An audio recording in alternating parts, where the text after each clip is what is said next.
હવે અહીંથી ચાલુ થાય છે પાર્ટ 2. અત્યાર સુધી જે તમે પહેલાનો વિડીયો જોયો પાર્ટ 1 હતો. જો તમે હજી પાર્ટ 1 નથી જોયો તો પહેલા પાર્ટ 1 જોઈ લ્યો, પછી આ પાર્ટ 2 જોજો. શું જોવા જશે અહીંથી આપણે પાર્ટ 2 માં? પાર્ટ 2 માં હવે આપણે જોશું ઉપર રાજાઓનું રાજ સંભાખંડ જે જોવાલાયક છે, હિસ્ટોરિકલ છે. તો પ્લીઝ પાર્ટ 2 નો વિડીયો જરૂર જોજો કે આવી ચીજો જોવા બીજી વાર તમને મળશે નહીં. ભલે ના આવી શકો તો કાંઈ નહીં, પણ એકવાર વિડીયો જરૂર જોજો.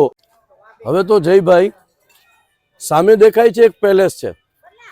હવે આપણે અહીંથી જોઈએ છીએ તો દૂરથી એવું લાગે છે કે જો આમાં બધું કલર કામ કર્યું, પેઇન્ટ કર્યું. પણ હું તમને કહી દઉં કે રિનોવેશનના સમયે 3 વસ્તુઓ આ ઉપરકોટ કિલ્લામાં બિલકુલ નથી. સિમેન્ટ 0% છે, અહીંયા મશીનરી 0% છે અને પેન્ટ પણ 0% છે. સફેદ કલરનું દેખાય બધાને એમ લાગે કે આમાં ચૂનો કર્યો. ચૂનો નથી, એ જમાનાનો લાઇમ પાવડર, જે લાઇમ પાવડર અત્યારે પણ યુઝ કર્યો છે અને હાથેથી. પણ એ શું મટીરિયલ, કયું મટીરિયલ એ જમાનામાં હતું એ હું તમને આપણે રાણકદેવીના મેલમાં જઈને તમને બતાડીશ. આ ફોટો કેનો છે અને આમાં આ શું રાખ્યું છે ફોટામાં અને શું લખ્યું છે, એનું કારણ શું છે આ ફોટો રાખવાનું? તો હવે જુઓ, તમે બધા ઓળખતા હશો, આ એક ફિલ્મ અભિનેત્રી છે, આનું નામ છે પરવીન બાબી. જુનાગઢની અંદર લાસ્ટમાં નવાબોના સમયમાં પણ અહીંયા બાબી વંશ હતા.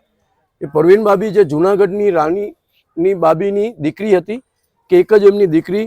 એવું કહેવાય છે કે તેનો જન્મ જુનાગઢમાં થયો હતો.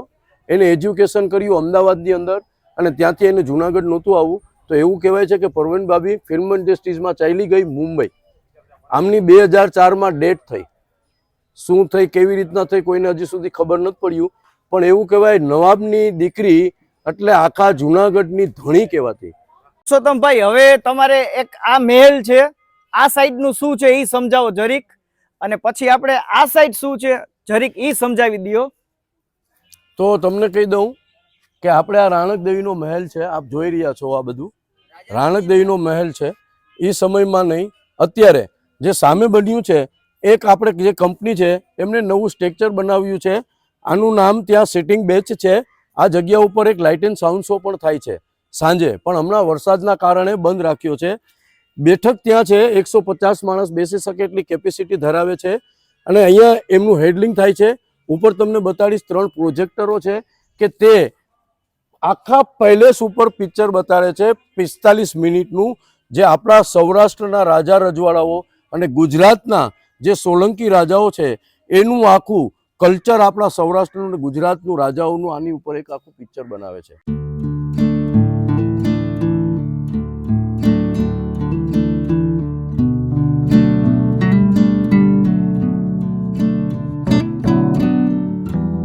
જેસી દેશી વ્લોગ્સ, વી લગાડવાનો, વ્લોગ્સ.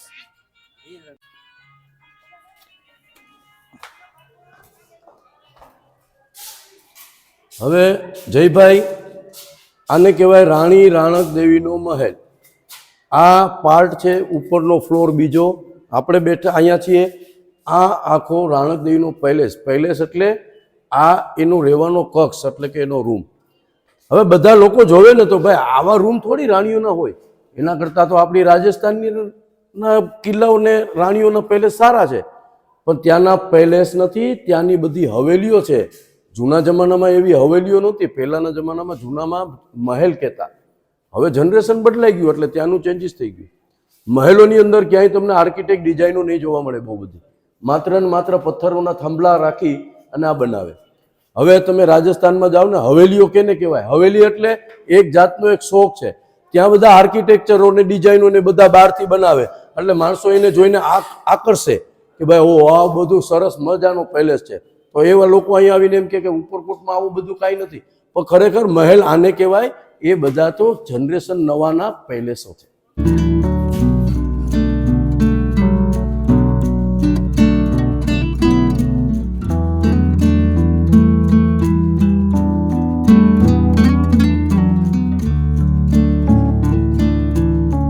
પરસોત્તમભાઈ, તમે કીધું કે ભાઈ પહેલાના ટાઈમમાં તો સિમેન્ટ કે રેતી કે એવું કઈ હતું નહીં, તો તમે કહેતા હતા તો આ પથ્થર, આ પિલોર, આ થમ્સ, આ નાના દરવાજા, થોડુંક એના વિશે જણાવો અમને.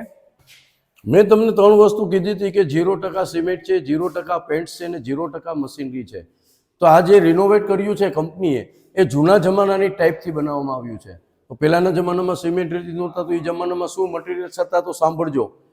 ચૂનો હોય, ગોળનું પાણી હોય, અડદની દાળ હોય, એક નોસાર હોય, પછી આપણે વડલાની વળવાયું હોય, ગિરનારના પહાડોની અંદર અમુક અમુક એવી ઝેરીલી વનસ્પતિઓ છે, અને ભોગવવાની માટી. હવે તમે વિચારતા હશો ભાઈ વનસ્પતિ થોડી આમાં કામ આવે, પણ કામ એટલે કરે કે ગોળ હોય ત્યાં કીડીઓ આવે ને, આવે તો માની લ્યો કીડીઓ પણ આને ખાતી જાય તો ડેમેજ કરે, તો એ ઝેરીલી વનસ્પતિઓ એટલે નાખે કે કીડીઓ એમને ટચ કરે નહીં. ચક્કીમાં મિક્સિંગ થાય છે, એનું પેસ્ટ બને છે. પેસ્ટ બન્યા બાદ આ પથ્થરોને અહીંયા ચોંટાડી આપે છે. આપ આ જોઈ રહ્યા છો, બંને પથ્થર અલગ છે. હવે અહીંયા એમનો પેસ્ટ લગાડેલો છે જે જૂના જમાનાનો. આ પથ્થર અલગ છે, આ પથ્થર અલગ છે, અહીંયાથી પણ અલગ છે. બીજું, હવે એ જમાનામાં જે ભણતર નહોતું ને એ જમાનાના એન્જિનિયરો હતા, એ બધા હતા માઇન્ડેડ. હવે માની લ્યો કે આ ચોંટાડી તો દીધું, પણ આને હજારો વર્ષો સુધી થોડી ટકે. પણ આની અંદર એક બીજી સિસ્ટમ આવે છે. તો પહેલાં સમજો કે માની લ્યો મેં અહીંયા હાથ માર્યો, મારા એક હાથ મારવાથી આમને મને એવું માનવું છે કે કંઈ નથી થવાનું, પણ માનો મારા જેવા હજારો લાખો ને કરોડો માણસો આવતા હશે, હાથ મારતા મારતા જશે, તો આ થોડુંક ડેમેજ થશે. હા. પણ નહીં. શું કામ? કે આની અંદર પણ એ જમાનામાં એક ચાવી બનતી જેને આપણે કહેવાતી લોક. તો લોક કેવો બને તો જોજો. આ પથ્થર છે ને, આ પથ્થરમાં વચમાં સેન્ટરમાં એક હોલ બનાવવામાં આવે છે. ત્યારબાદ આ મોટો પથ્થર હોય છે એની ઉપર એક બને છે લિંગ. એટલે આ હોલ બન્યો, આ લિંગ બની, આને જોઈન્ટ થયું, લોક થઈ ગયું. આને ચાવી કહેવાય છે. હજારો વર્ષો સુધી ટક્યો અને માણસ ગમે એટલો ધક્કો મારે કંઈ નહીં થાય. આ મહેલ એટલે રાણીનો કક્ષ. કક્ષ એટલે કે રૂમ્સ. હા જયભાઈ, તમે મને કીધું કે ભાઈ આ દરવાજા આટલા બધા નાના કાં? કે રાણીનો કક્ષ એટલે એનો રૂમ, રાણીનો પતિ એટલે કે અહીંયાનો રાજા. એ રાજા આખી દુનિયા ઉપર ભલે રાજ કરી લે, પણ એને રાણીના રૂમમાં જવું હોય તો માથું નમાવીને જવું પડશે. તો જયભાઈ, તમે ને હું પણ આપણે માથું ઝુકાવીને અંદર પ્રવેશ કરશું.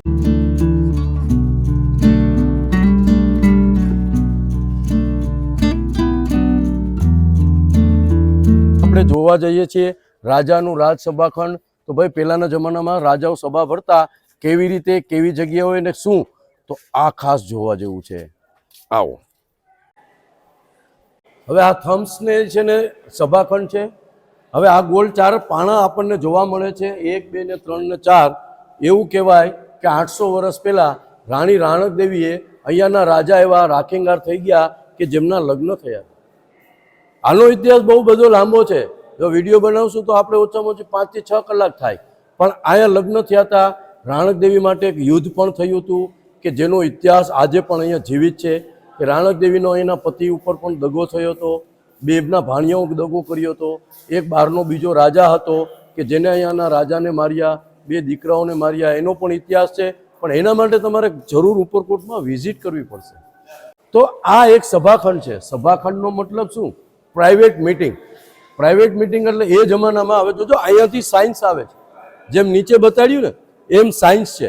હવે બીજું કહું કે આ ડોમ બન્યો ને, તમે ઉપરના ભાગમાં નજર કરો એટલે તમને એક વચમાં સેન્ટરમાં પાણો જોવા મળશે. સીધો પથ્થર દેખાય છે. જો એ પથ્થર છે ને, આ આખા ઘુમ્મટની ચાવી છે. કે પથ્થર હટાવ્યા બાદ આ આખો ઘુમ્મટ ડિસ્ટ્રોય એટલે કે પડી જાય, બીજો રાજા બનાવી શકે નહીં. પણ આ ચાવીની માત્ર ખબર 2 જ જણાને હોય છે. એક જે બનાવવા વાળો એટલે કે આર્કિટેક્ચર, અને બીજો અહીંયાનો રાજા. સભાખંડ એટલે શું? Private meeting. તો પહેલાના જમાનામાં જે સભાઓ આ પિક્ચરોમાં બતાડે ને બધા, એટલા બધા ના હોય. પહેલાના જમાનામાં સભાઓ થતી માત્ર 4 જણાઓથી. 4 કોણ કોણ હોય તો તમને બતાડું. મારી પાછળ જોઈ રહ્યા છો એ અહીંયાના રાજાનું રાજસિંહાસન છે, કે રાજાઓ લોકો ત્યાં રાજ કરતા. એની જ બરોબર તમે લેફ્ટ સાઈડમાં જશો એટલે ત્યાં એક બીજું પણ સિંહાસન દેખાશે. ત્યાં પ્રધાનમંત્રીઓ બેસતા. અહીંયાથી જ પાછા રાઈટ સાઈડ જોશો એટલે ત્રીજું સિંહાસન દેખાશે જ્યાં મહામંત્રી છે. તમે અહીંયા સ્ટેટ ઊભા રહેજો. હવે તમે એકવાર ફરી જાઓ. હવે તમે ઊભેલા છો તો તમને ત્રણેય જોવે છે. ત્રણેય દેખાય છે. હા.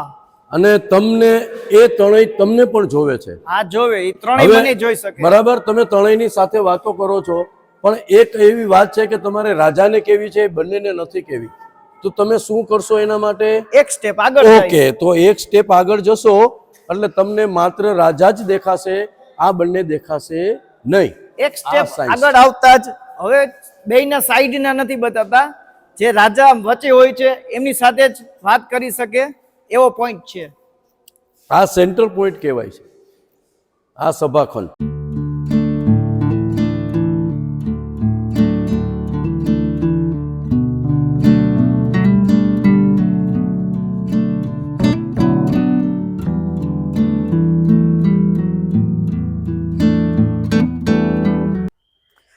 અહીંયા શું છે પરસોત્તમભાઈ?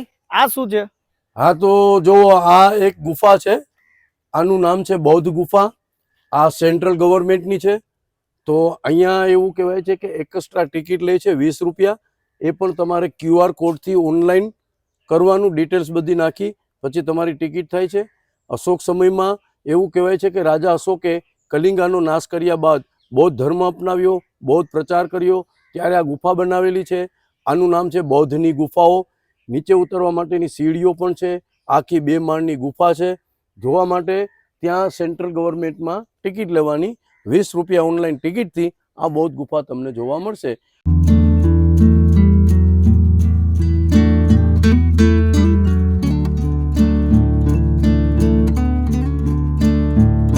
આ તમે જોયું જે પરસોત્તમભાઈ જે પ્રમાણે સમજાયું, આ બૌદ્ધ ગુફા છે જેની 20 રૂપિયા ટિકિટ છે, પણ અંદર વિડીયો શૂટિંગ કરવાની મનાઈ છે. એટલે અત્યારે અમે વિડીયો શૂટિંગમાં નહીં લઈ શકી, પણ જ્યારે તમે ઉપરકોટ આવો અહીંયા જુનાગઢ, જરૂર જોવા જાજો.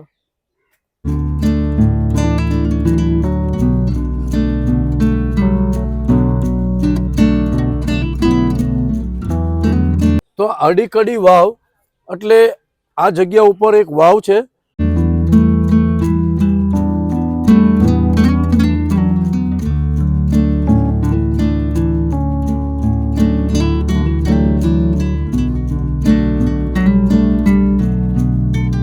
હવે અડીકડી વાવ એટલે શું? એમ કહેવાય છે કે 800 વર્ષ પહેલા આપણી અહીંયાની રાણી રાણક દેવી હતી, જેમને ગામ માટે પાણી પીવા માટે આ વાવ બનાવી. પણ એવું કહેવાય વાવ તો બની ગઈ પણ અંદરથી પાણી જ ન નીકળ્યું. એ જમાનામાં બ્રાહ્મણો હતા, જ્યોતિષ મહારાજ કહેતા. બ્રાહ્મણોએ જોયું તો બ્રાહ્મણે એવું કીધું કે આ વાવની અંદર 2 દીકરીઓના બલિદાન માંગે છે. તો એવું કહેવાય 2 દીકરીઓ કોણ? કે અહીંયાની રાણીની દાસીઓ હતી. એનું ઓરિજિનલ નામ હતું એતી અને કેતી. 2 દીકરીઓ એવું કીધું કે રાણી, જો અમારા 2 બહેનોના બલિદાનોથી આ હજારો માણસોની તરસ મટતી હોય તો અમે બલિદાની દેવા તૈયાર છીએ. એ 2 દીકરીઓ અહીંયાથી 195 પગથિયા નીચે ગઈ, પોતાના પેટમાં એમને હાથેથી ખંજર ખાધું અને એમને બલિદાની દીધી. એટલે આ વાવમાં પાણી આવ્યું. અત્યારે પાણી ગંદુ છે, પણ જયભાઈ આ પાણી સ્વયં છે, 800 વર્ષ જૂનું જે પવિત્ર પાણી છે. આ વાવની ઊંડાઈ તમને ઉપરથી બતાડીશ, 150 ફૂટ છે. પગથિયા મેં તમને કીધા 195. નીચે હાલમાં પણ અત્યારે 30 ફૂટ પાણી પણ છે. પણ આ પાણી જમીનમાંથી નથી આવ્યું, ના તો આ પાણી વરસાદનું આવ્યું છે. સ્વયં પાણી છે. સ્વયં ચીજોનો કોઈ વખત નાશ થતો નથી. તો એટલું પવિત્ર પાણી આ છે.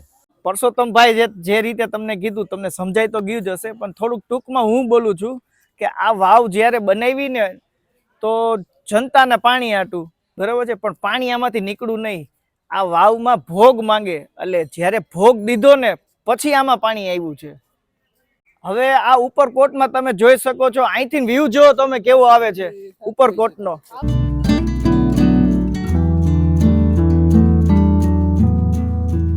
જેસી દેસી વ્લોગ્સ, વ્લોગ લગાડવાનું વ્લોગ.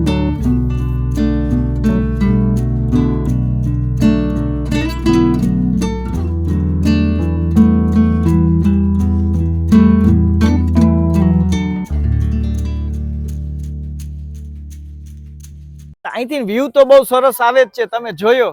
પણ હવે અહીંથી આપને 4 ડુંગર પહાડ દેખાય છે. તો હવે અહીંથી 4 પહાડ દેખાય છે. થોડોક પરસોત્તમભાઈને આપણે એનો ઇતિહાસ પૂછશી, જાણશી કે શું છે. તો હું પેલો છું એક વાવ ઉપર, જયભાઈ સાથે છે. સારો ક્વેશ્ચન પૂછ્યો છે. લોકો આવીને જોઈને વયા જાય છે ડુંગરાઓને, પણ એનું મહત્વ શું તો મારી વાત સાંભળો, મારી પાછળ જોવો તો આ એક ડુંગરો દેખાય છે. આ ડુંગરાનું નામ છે જોગણીયો ડુંગર. બાજુમાં બીજો દેખાય છે વાદળાવાળો, એ છે ગિરનારનો ડુંગર. બાજુમાં જો આ ઝાડની પાછળ ત્રીજો ડુંગર દેખાય છે જેનું નામ રામાપીરનો ડુંગર છે. પછી આગળ લાસ્ટમાં જોવો એટલે તમને બીજો વાદળાવાળો ચોથો ડુંગર દેખાશે જેને દાતારનો ડુંગરો કહેવાય છે. 4 પહાડ જોયા, આખો વ્યૂ જોયું, પણ તમે એમાં ઇમેજિન કર્યું શું દેખાણું? તો જયભાઈ તમને કહી દઉં, ચારેય ડુંગરાને સરખી રીતે જોવો, તમને સૂતો હોય એવો માણસનો આખો સ્વરૂપ જોવા મળશે. લાગે છે? ઇમેજિન કરો, ત્યાં તેનું માથું, વચમાં એનું પેટ, વચમાં એના ગોઠણ, છેલ્લે દાતારનો ડુંગરો એનો પંજો. આને કહેવાય ભીમકાય. એટલે ભીમનું આવું પણ શરીર હતું. આ ભીમકાય કહેવાય છે. અહીંયા કોઈ સૂતું હોય ને એવું ડુંગરનો આકાર શેપ બને છે. તમે પેલા ઘણા બધા ફોટોમાં જોયા હશે, મેં જોયું છે આ શેપ ફોટોમાં પેલાય, કે કોઈ સૂતું હોય ને એવો આકાર દેખાય છે, તમે જોયો હશે. અહીંયા આપણે જે વાત કરી ને હમણાં અડીખડી વાવની, ત્યાંથી રસ્તો છે ને અહીંથી અડીખડી વાવ છે. આ વાવનું અહીંયાથી આપણને વ્યૂ જોવા મળશે. આખી ગોળ આકારની આખી વાવ છે. વાવ જોઈ લ્યો નીચે કેટલી ઊંડી છે, એનું પાણી પણ જોઈ લ્યો નીચે કેટલું પાણી દેખાય છે. આ પાણી છે, તમે બધા જોતા હશો તમને ગંદુ લાગે છે, પણ નહીં, ખરેખર પવિત્ર પાણી અને શુદ્ધ પાણી છે અને સ્વયં પાણી છે.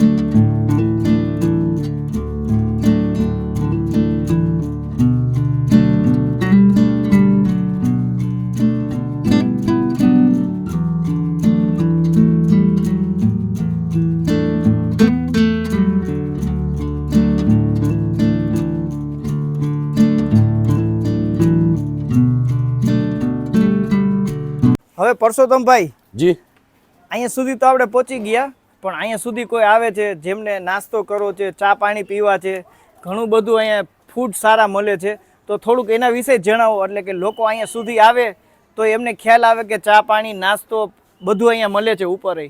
તો આપણે આ એક ફૂડ કોર્ટ એરિયો છે આખો. અહીંયા 12 સ્ટોલો છે કે જેની અંદર બધી સુવિધાઓ આપેલી છે. આ કંપની દ્વારા કરવામાં આવેલી છે. આપણે અહીંયા બધી ફ્રેન્ચાઇઝીઓ છે, કોઈ લોકલ નથી.